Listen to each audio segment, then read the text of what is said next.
Have you ever wondered what it would be like to receive the worst news of your life? The kind of news that changes everything in a matter of seconds? It was an ordinary Tuesday. The sun was streaming through the window of the doctor's office, casting golden reflections on the white walls.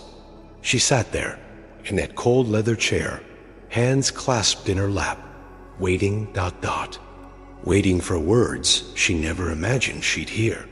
The doctor walked in holding a folder, but something in his eyes was different. Have you ever noticed how doctors' expressions change when they're about to deliver bad news? How they avoid direct eye contact? How their voices grow softer, more cautious? He sat across from her, put on his glasses, and opened the folder. The silence in the room was deafening. Can you imagine the sound of your own heartbeat pounding, so loud it echoes in your ears? "I need to talk to you about your test results," he said, that voice. The one every patient dreads. A voice that carries the weight of lives in every word. She leaned forward. "Doctor, is it serious?" And then the bomb dropped. The kind of words no one should ever have to hear. The kind that turns an ordinary life into a desperate countdown. "Ma'am, I'm so sorry to have to say this, but based on your test results..." He paused. A pause. That felt like an eternity. "You have, at most, 3 days to live." 3 days, 72 hours, 4,320 minutes. Can you even process that? Can you imagine the impact of those words crashing down like a hammer on an unprepared soul? The world stopped. Literally stopped. The traffic, noise outside disappeared. The voices in the hallway faded. Even the ticking clock on the wall seemed to slow down. She looked at the doctor, then at the folder, then down at her own hands. 3 days, doctor? Are you sure? Unfortunately, yes. The condition is very advanced. There's nothing more medicine can do. Nothing more medicine can do. Those words echoed in her mind like a funeral bell. But wait, is medicine really the limit? When doctors say, "There's nothing more we can do," does that really mean there's nothing? The doctor kept talking about palliative care, about making the most of her remaining time, about getting her affairs in order. But she wasn't listening anymore. Her mind had drifted elsewhere, trying to absorb the weight of that death sentence. Have you ever stopped to think about what you would do if you got news like that? What would go through your mind first? Fear? Anger? Denial? Or maybe something completely unexpected? She walked out of that office, stumbling not physically, but emotionally. It felt like someone had punched her in the stomach, knocking the air from her lungs. Her legs trembled. Her heart raced. Her vision blurred with tears that refused to stay hidden. In the hospital corridor, she leaned against the wall. People passed by, nurses, doctors, other patients, but no one knew that standing there was a woman who had just received her death sentence. No one knew that an ordinary-looking person, in ordinary clothes, was now carrying the heaviest burden a human heart can bear. The certainty that time was up. But here's the question that changes everything. What do you do when medicine gives up on you? When the experts lower their heads and say there's no more hope? Is that where the story ends? Or is that exactly where it begins? Her phone rang in her pocket. It was her husband. "Hey, honey, how did the appointment go? How do you tell the person you love most that you just got a death sentence? How do you tell your children you won't see them grow up? How do you tell your mother she'll have to bury her own daughter?" "Let's talk later," she replied, quickly ending the call. At that moment, walking through those cold hospital hallways, she made a decision that would not only change the 3 days she had left, but would completely rewrite this entire story. A decision that defied all medical logic, all statistics, all scientific expectations. But what did she decide? And why was it so different from what anyone else might have done in her place? The answer to that question will reveal the power of something that is. often underestimated in life's darkest moments, something that can turn a devastating diagnosis into, well, you'll see what happened in the next part of this extraordinary story. Because sometimes, when everything seems lost, when science reaches its limits, when doctors have no more answers, single quotes, as exactly when real miracles begin. What would you do if you had only 3 days left to live? Would you panic? Would you rush to get a second medical opinion? Would you spend your final hours crying, mourning, and falling apart?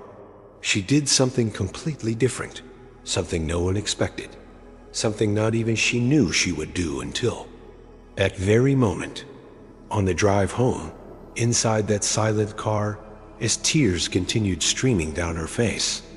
An inner voice began to whisper something that would change everything. It wasn't the voice of despair. It wasn't fear speaking. It was a voice she had known since childhood, though she hadn't heard it this clearly in years. It was the voice of faith. If medicine gave up on me, she thought, who never gives up? Have you ever thought about that? When humans reach the limit of what they can do, who still has the power to do the impossible? Who still reigns over what science calls incurable? She pulled into the garage and sat there for a few minutes. The engine was still warm, ticking softly as it cooled, but her mind was ablaze with a kind of determination she couldn't fully explain. Instead of walking inside and collapsing in tears, instead of calling all her relatives with the devastating news, instead of lying down in bed and drowning in fear, she did something extraordinary. She walked into the house, went straight to her bedroom, closed the door, and for the first time in years, she fell to her knees. But wait, do you think that was easy? Do you think faith magically appears in moments of crisis? That it's simple to believe when everything seems lost? No, the battle was fierce. Right there on the cold bedroom floor, she fought a war between faith and fear, between hope and despair, between believing in the impossible and accepting the inevitable. God, she whispered, I know it's been a long time since we really talked. I know I've drifted, gotten too busy, forgotten to seek you in the good times. But right now, I need a miracle. Her words were tangled with sobs, but there was something different in them. This wasn't the desperate plea of someone with no options. It was a declaration of faith from someone who had chosen to believe in the impossible. But now came the hardest part of all, telling her family, how do you explain to the people you love that instead of chasing after more doctors, instead of trying experimental treatments, instead of doing what everyone expects, you've chosen to fall on your knees and pray? That night, her husband came home and found her still on the bedroom floor. Honey, what happened? How was the appointment? She stood up, wiped her tears, took a deep breath, and said the most painful words she'd ever spoken. The doctor said I have 3 days to live. The silence that followed was devastating. Can you imagine the weight of those words, crashing down on a man who's loved his wife for decades? How the ground crumbles beneath your feet when you hear you're about to lose the most important person in your world? He held her. They cried together, but then she said something he would never forget. But I'm not giving up. I'm going to fight, not with medicine, not with treatments. I'm going to fight on my knees. What do you mean, honey? I'm going to pray. I'm going to cry out to the God who can do all things. I'm going to believe for a miracle. His reaction was complicated. Can you blame him? Part of him wanted to support her, but another part, his logical mind, screamed, don't waste time on prayers. Find another doctor. Try new treatments. Do something. But she had already made her decision. That night, their children came home. Family gathered in the living room, and once again, she had to say those impossible words. The doctor said, I have 3 days to live. The emotional chaos that erupted in that home is beyond description. Tears, anger, denial, desperation, each person reacting in their own way to the gut-wrenching news. The eldest son. Mom, you need to see another doctor. Tonight. Her daughter. This can't be right. We're doing new tests. Her sister, breathless from rushing over. There's a hospital in Snow Hollow that specializes in this. We have to go. Everyone was talking. Everyone had solutions. Everyone was trying to fix the situation. That felt beyond fixing. She raised her hand for silence, and then she said something that left the whole room in shock. I love you all. I thank you for caring so much, but I've already decided how I'm going to fight this battle. I'm not going after more doctors. I'm not doing more tests.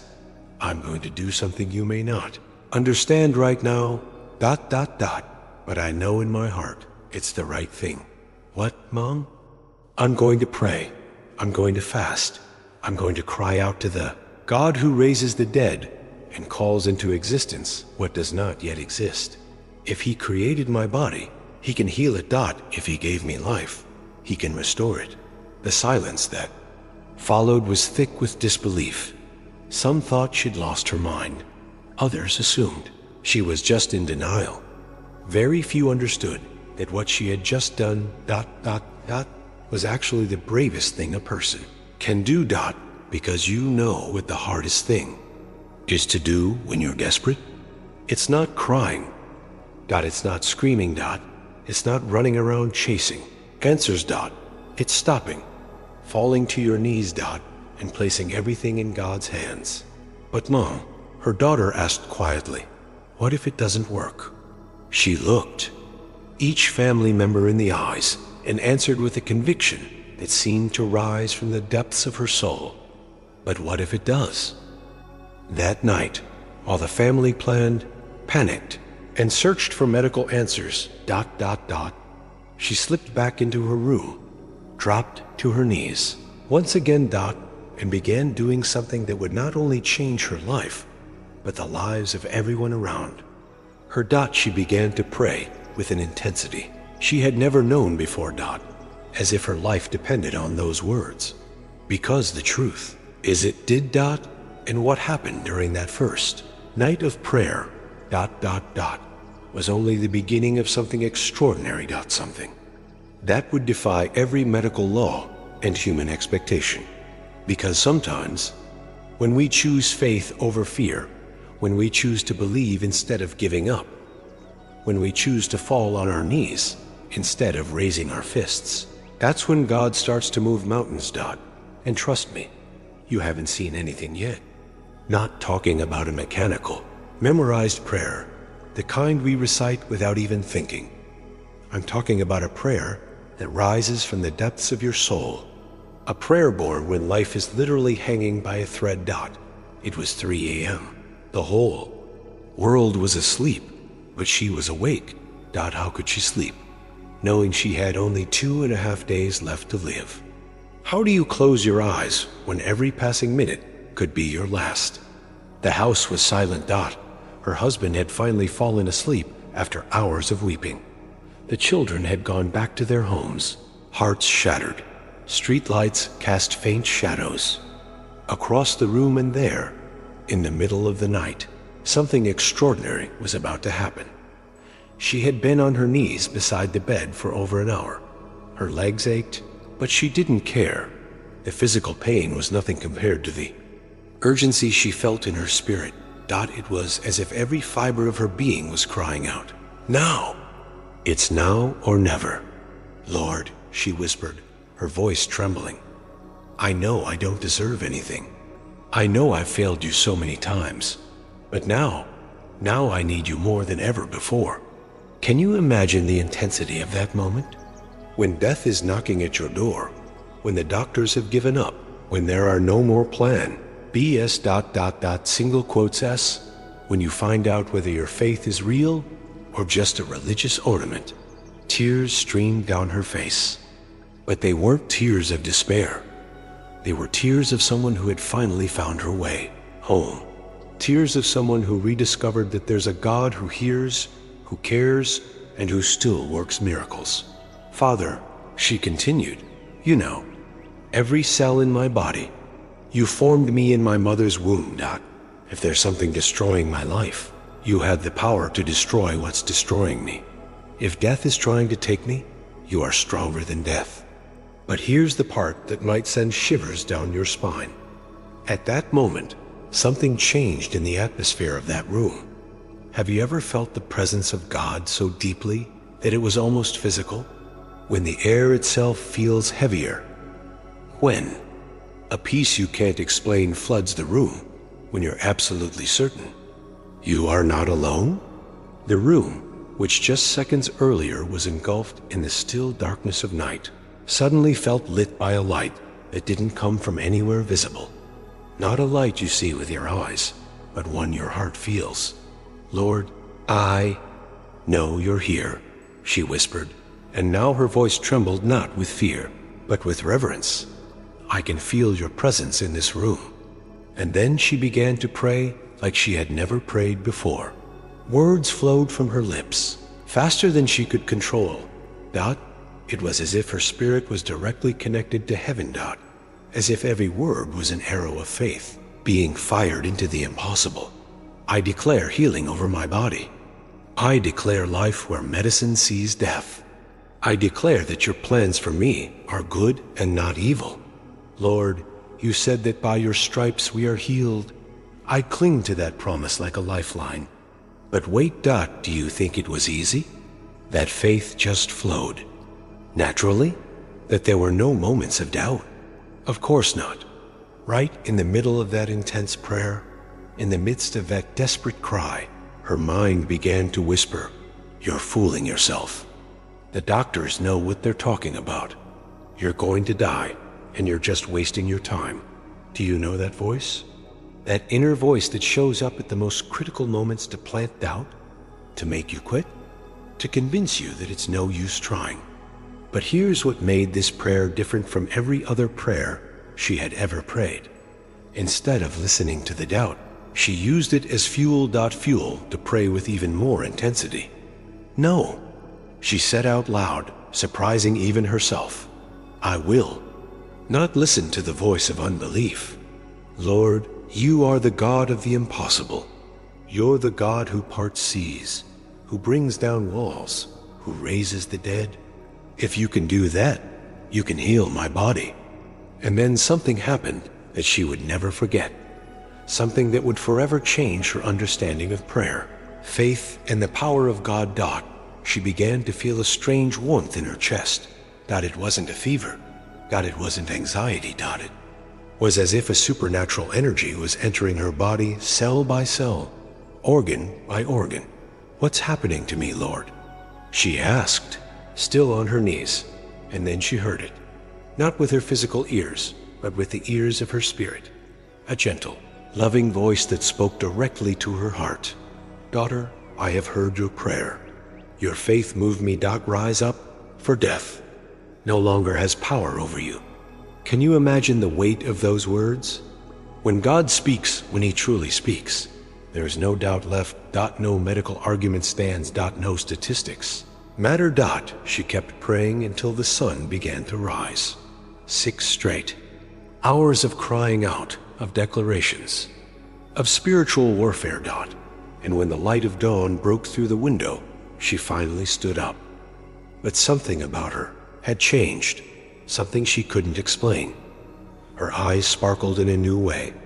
Her face, once weighed down by the sentence of death, now radiated a peace that couldn't be described. Her husband woke up and found her sitting on the bed, smiling. Honey, were you able to sleep? I didn't sleep, she replied, but I'm not tired either. I spent the whole night talking with God. And how are you feeling? She looked at him with a conviction that left no room for doubt. I'm healed. What do you mean, love? You haven't done any tests, taken any medicine. I don't need tests to know what God did in my body tonight. He touched me. He healed me. I feel it in every cell of my being. Was she crazy? Was she in denial of reality?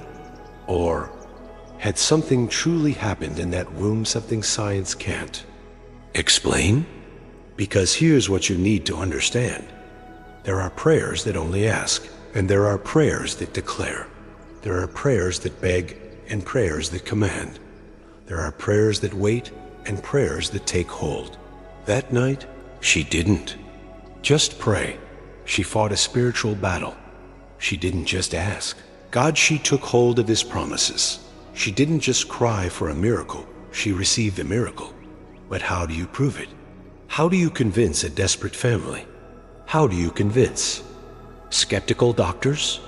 How do you convince a world that only believes what it can see and touch? The answer to that would come in the next few hours, because when God acts, he leaves no doubt when he heals. He doesn't do it halfway. When he performs miracles, even the most skeptical are left speechless. And what happened on the second day of this extraordinary story will take your breath away. Have you ever experienced something your mind can't explain, but your heart knows without a shadow of a doubt that it was real? Something that defies all logic, but deep in your soul, you know it truly happened. The second day began in a strange way. She woke up without the crushing weight on her chest that had been with her for weeks. You know that feeling when you're sick and suddenly you wake up breathing normally? It was like that, but much deeper. How are you feeling? Her husband asked, watching her closely. Different, she said. It was the only word she could find. Very different. But different how? What exactly had changed? First, it was her breathing. For months, she had struggled for air, needing to pause and rest just from climbing a few stairs. But now, she was breathing deeply, like her lungs had been reborn. Second, it was her strength. She got out of bed without that bone-deep exhaustion she had grown used to, without the weakness that made her drag her feet through the house. It was as if an invisible source of energy had been connected to her body overnight. But the most striking thing wasn't what she felt. It was what everyone else noticed. "Mom," her daughter said when she came to visit, "you look different. Your face is glowing. Your eyes are shining." "What do you mean, sweetie?" "I don't know how to explain it. It's like you're more alive." Can you grasp what that means? A woman who should have been fading, growing weaker as death approached, was somehow growing stronger, more vibrant, full of life. During breakfast, something happened that left the entire family speechless. She ate, not just nibbled at her food like she had been doing for weeks. She ate with appetite, with joy, like someone rediscovering the taste of life. "Honey, you haven't eaten like that in months," her husband said in disbelief. "It's because I'm actually hungry now," she replied with a smile. "It's like my body is craving nutrition to rebuild itself." Rebuild itself? What kind of words were those coming from a woman who supposedly had only a day and a half left to live? But it was that afternoon when something happened no one could explain, something that would forever mark that family and become the first undeniable sign that a miracle was unfolding. She was resting on the living room couch when suddenly she fell asleep.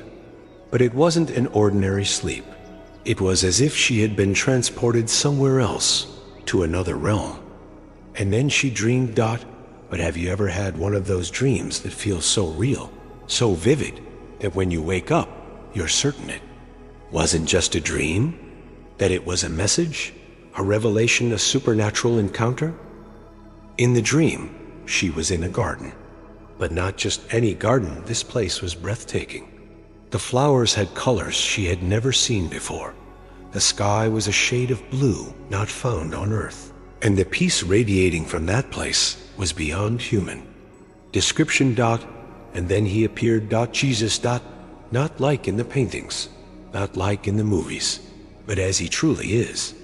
With a presence so powerful, she fell to her knees instantly, and yet so loving that she felt completely safe, completely seen.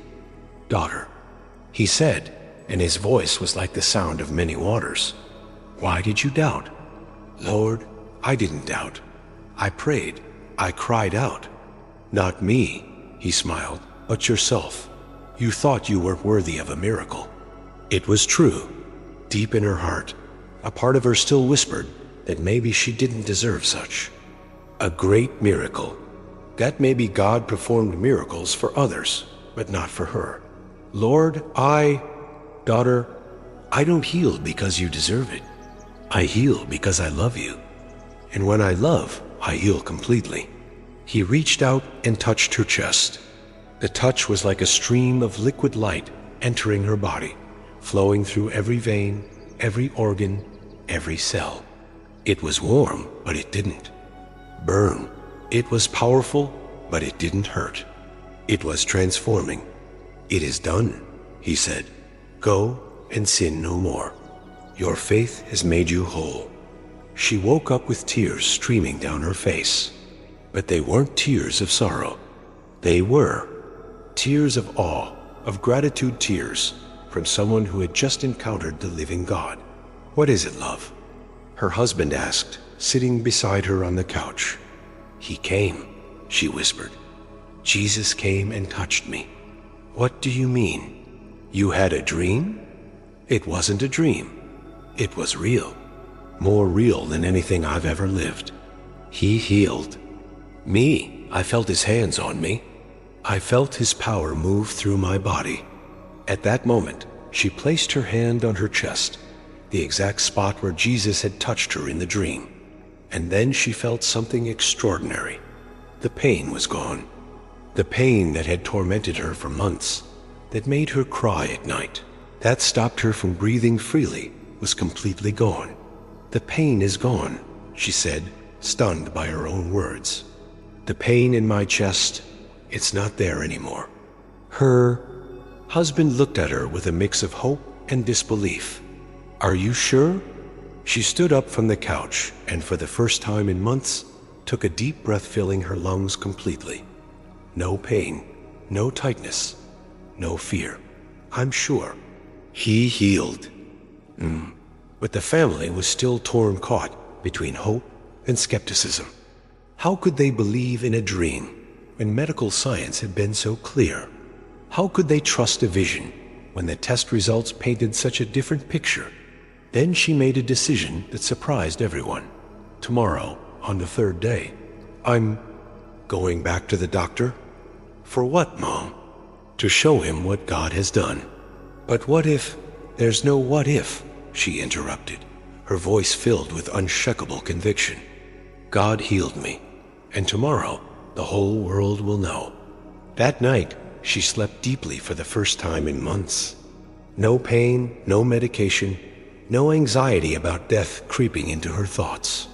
She slept like a child who had just received the greatest gift of her life.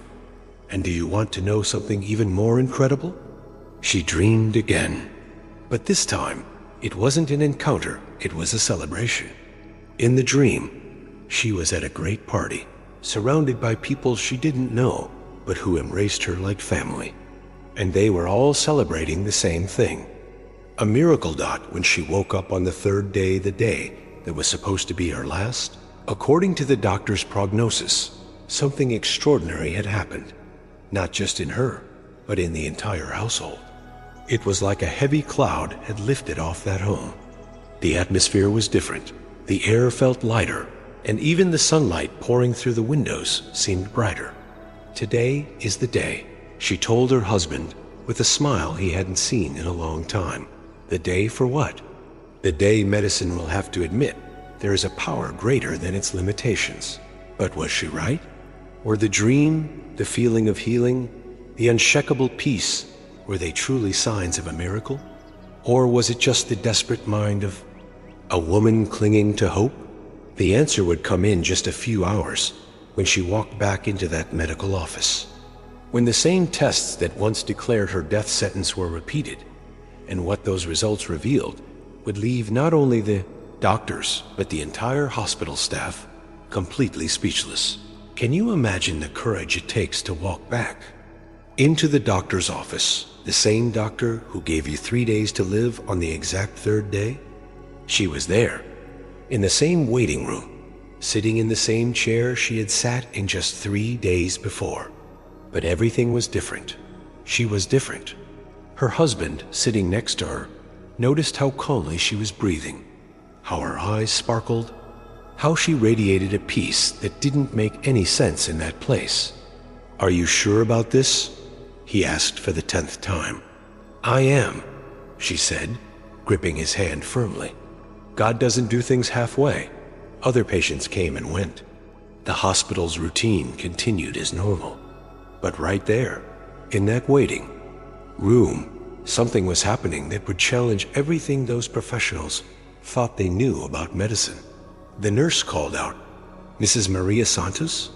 She stood up with a strength that even the nurse noticed, especially because she remembered the frail woman from just 3 days earlier. "Wow, you're looking much better."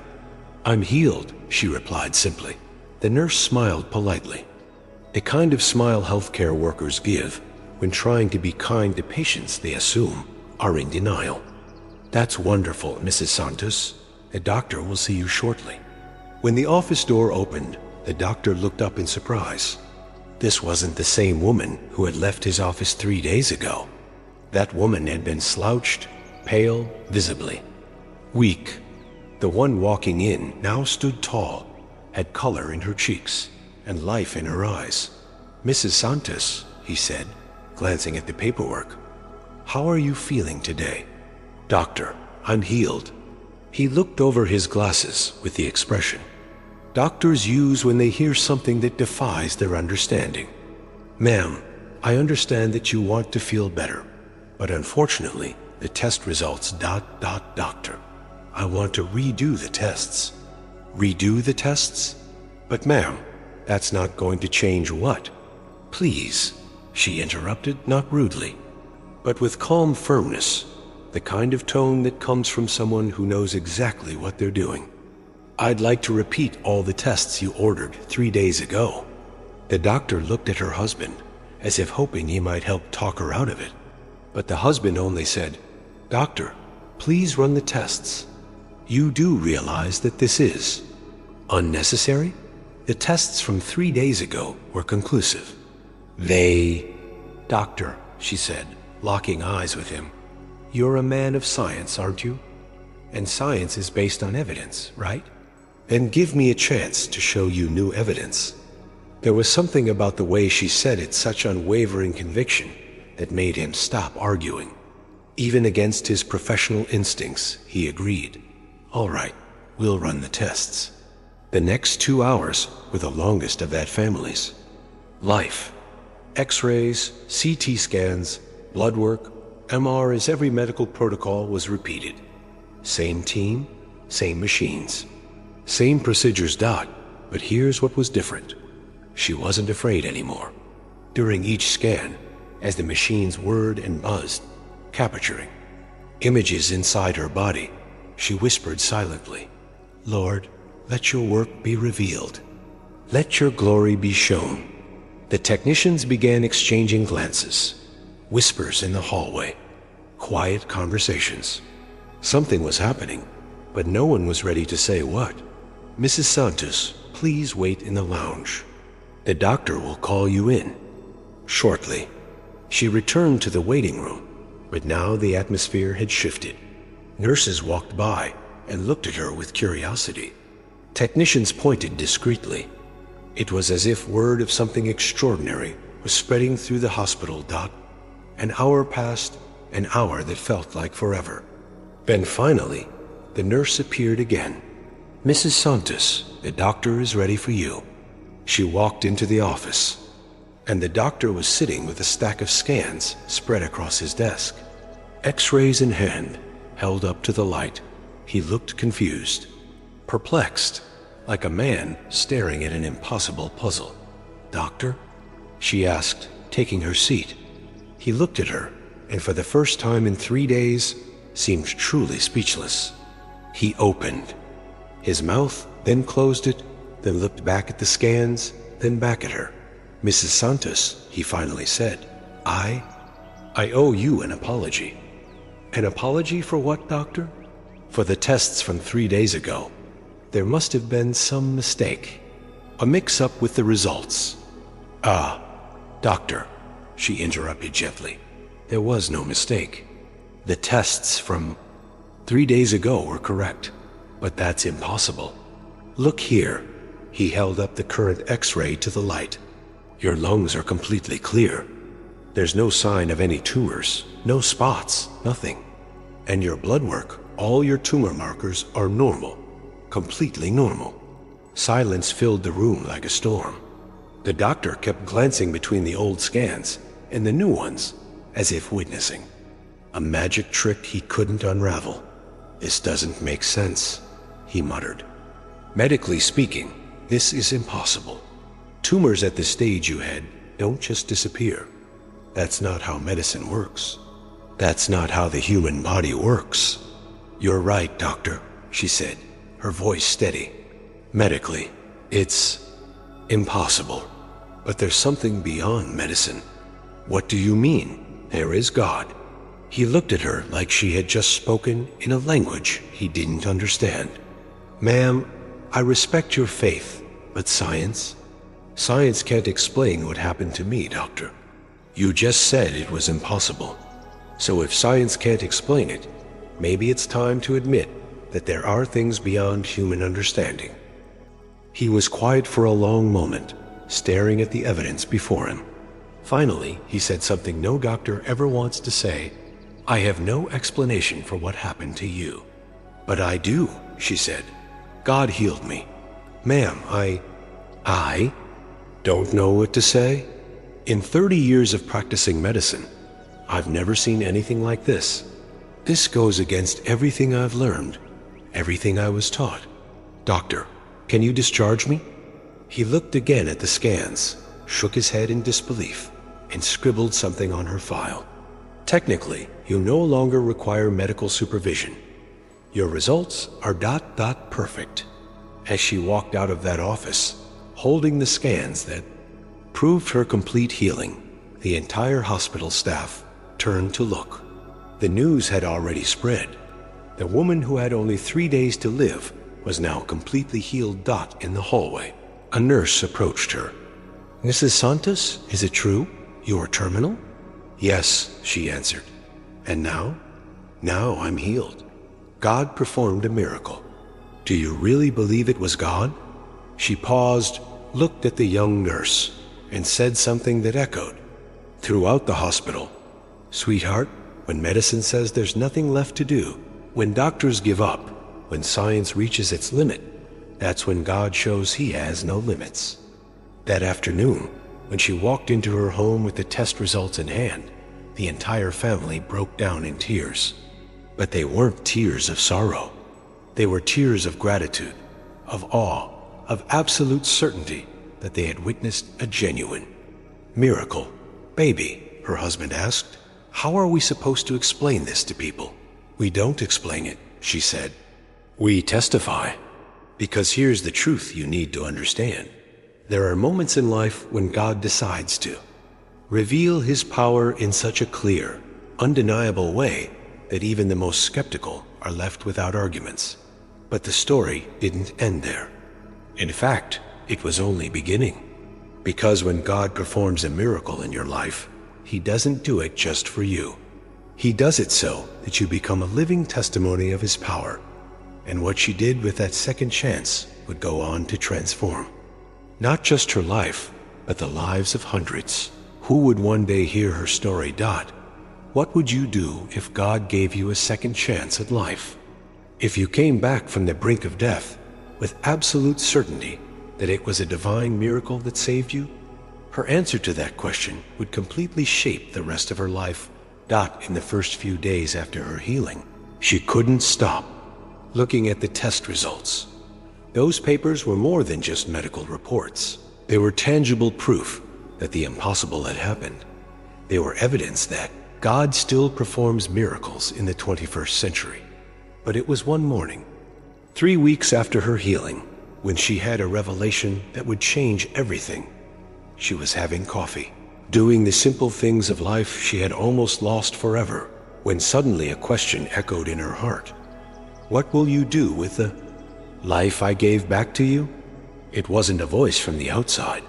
It was a question that rose from the deepest part of her spirit, and she knew it came directly from God. Lord, she whispered, what do you want me to do? The answer came as clear as crystal. Tell everyone what I did for you. Have you ever felt a calling so strong, so clear, that it's impossible to ignore? When you know, without a doubt, that God is leading you to something specific. The following Sunday, she was back in the church where she had grown up, a place she'd only attended occasionally for years. The pastor was preaching about miracles, and at one point, he said, if anyone here has experienced a miracle from God, stand up and testify. Her heart started racing.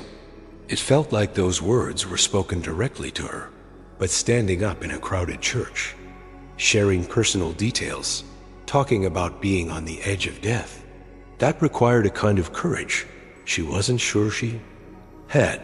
For a moment, she hesitated. What if people didn't believe her? What if they thought she was exaggerating? What if? But then she remembered the words she'd heard in prayer. Tell everyone what I did for you. And so she stood up. A hush fell over the church. Hundreds of people turned to look at this simple, ordinary woman walking toward the front with medical papers in her hands. Pastor, she said, her voice shaky but determined, I have a testimony to share. Go ahead, sister, he replied, and she told her story, the devastating diagnosis, the 3 days to live, the night of prayer, the dream of Jesus, the new test results that left the doctor speechless. Can you imagine the impact of those words on that congregation? When someone stands there, holding their medical records, sharing every detail of a miracle that happened just days earlier, there wasn't a dry eye in that place. People cried, people praised, many stood up with their hands raised to heaven. But the most powerful part wasn't the emotional response. It was what began to happen afterward. Woman approached her after the service. Sister, my husband has been given no hope. The doctors say there's nothing more they can do. Would you pray for him? A young man came forward. My mom is in the hospital with cancer. After hearing your testimony, I believe God can heal her too. One by one, people came to her with prayer requests, with impossible situations, with desperate needs for a miracle. And that's when she understood. God didn't just heal her body. He turned her pain into a ministry. That night, she prayed, Lord, I understand now. You didn't just heal me so I could live. You healed me so I could be a vessel of faith in other people's lives. In the following weeks, something extraordinary began to happen. News of her miracle spread across the city. First it was neighbors, then friends of friends. Soon, people she had never met were knocking on her door. Double quotes, Mrs. Maria, is it true you were healed from cancer? Is it true the doctors had given up on you? Can you pray for my family? She never turned anyone away. She never said no to a prayer. Her home became a gathering place for the desperate, the sick, and the hopeless. But the most incredible thing wasn't just that people came. It was what began to happen after she prayed. HEALINGS. Miracles. Unexplainable transformations. A neighbor's daughter, suffering from a rare disease, was completely healed after a prayer session. A man unemployed for 2 years got his dream job the same week she prayed over him. A couple on the verge of divorce reconciled after she interceded for their marriage. Do you see what was happening? When God heals someone, He doesn't just restore that one person. He turns them into a channel of blessings for many. 6 months after her healing, she received an invitation that would take her ministry to the next level. A church in another city had heard about her story and wanted her to come and share her testimony. I don't know how to speak in public, she told the pastor. Sister, you don't need to be a speaker. You just need to tell people what God has done for you. On that first trip to share her story, something supernatural happened. As she stood at the pulpit and began to speak, the words flowed from her with an authority she didn't know she had. It wasn't human eloquence. It was divine, anointing. By the end of that service, dozens of people gave their lives to Jesus. Many more came forward, asking for prayer for healing. And that night, in that small neighboring town, more miracles happened. Back at her hotel, she prayed, "Lord, I understand my purpose now. You didn't save me from death so I could return to a normal life. You saved me so I could bring hope to those living what I once lived." Soon, invitations poured in from everywhere. Churches, hospitals, support groups, faith and healing conferences. Her calendar filled up with appointments to testify. But do you know the most impactful part of her preaching? It wasn't eloquent words or speaking techniques. It was her authenticity. When she talked about the pain of receiving a death sentence, people knew she had felt that pain. When she spoke of her family's despair, others who were suffering recognized themselves in her story. "I know what you're going through," she would say from the pulpit, "because I've been through it too. I know what it's like to hear there's no hope, but I also know there's a God who specializes in impossible cases." 1 year after her healing, she had testified in over 100 churches. She had prayed over thousands of people, and she had seen hundreds of miracles happen through her intercession. But the most incredible part wasn't the numbers. It was the transformation in her own life. The woman who once received a death sentence had become a bringer of life to others. The pain that nearly destroyed her became the fuel behind her calling. The despair she experienced became the foundation of the hope she now shared. "Do you understand what God did?" she asked in one of her most powerful sermons. "He took the worst thing that ever happened to me and turned it into the greatest thing I've ever done for others." When she looked back on that dreadful Tuesday in the doctor's office, she no longer felt fear. She felt gratitude, because she had discovered that sometimes God allows us to walk through the valley of the shadow of death, not to destroy us, but to prepare us to lead others through the same valley.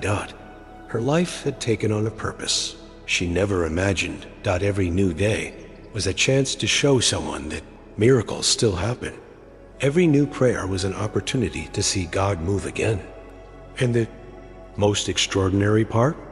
Her story was no longer just about her. It was about every person who found hope through her testimony. Every family that saw a miracle after she prayed. Every life that was changed because she had the courage to tell the world what God had done. Because here's something you need to understand. When God performs a miracle in your life, He doesn't just do it for you. He does it for everyone you'll meet who needs to know that there's still hope. And if you're hearing this story today, maybe, just maybe, you're one of those people. Donna Maria's story isn't just a touching tale about a brave woman. It's a mirror of our own journey of faith. With every tear she cried, every sleepless night, every whispered prayer in the quiet of her room, she reveals profound truths about what it really means to trust in God. Donna Maria teaches us that true faith isn't the absence of fear or doubt. Yes, she was afraid. She cried. She questioned. She felt the weight of uncertainty. But even then, she kept believing. Faith isn't about not feeling. It's about feeling everything and still choosing to trust. When doctors ran out of answers, when friends didn't know what else to say, when she herself couldn't even find the words, her faith remained like a small flame that never fully went out. Her prayers show us something powerful. We don't need fancy or poetic words to talk to God. Her prayers were raw, honest, straight from the heart. "Lord, I can't take it anymore. God, help me. Father, I trust you." Simple phrases that carried the full weight of a soul surrendered completely to the hands of her Creator. She discovered that prayer isn't just about asking. It's about surrendering. It's not just speaking. It's also listening. It's not only about relief, it's about finding strength to endure. Donna Maria's hope wasn't naive. She knew things might not turn out the way she wished, but still, she chose to hope. Hope isn't being sure of the outcome. It's being sure that God is in control, no matter the outcome. Her hope wasn't anchored in her circumstances. It was anchored in God's character. She knew that even if healing didn't come in the way she expected, God's love would remain the same. Maybe you're reading this and thinking, I don't know how to pray like Donna Maria. My faith isn't that strong. I don't even have the words. But the truth is, you don't have to be eloquent to pray. You don't need perfect faith to approach God. You don't have to have all the answers to bring Him your questions. God isn't looking for perfect performances. He's looking for sincere hearts. He's not waiting for you to have it all together before He helps you. He wants to meet you exactly where you are, with all your doubts, your fears, and your imperfections. If you've never prayed before, or if it's been a long time since you've spoken to God, start simple. Talk to Him like you would to a close friend. Tell Him your fears, your worries, your dreams. Ask for help with what you can't handle alone. Thank Him for the good things you have. And most of all, be honest. There are no magic words. There's no right or wrong way. There's just you being real before a God who loves you. And if right now you're walking through a storm, if you're carrying a weight that feels too heavy, if you're facing something that seems impossible, then this prayer is for you. Heavenly Father, I come to you today, not because I have all the answers, but because I need you. Just as you were with Donna Maria in her darkest moments, I believe you are with me now.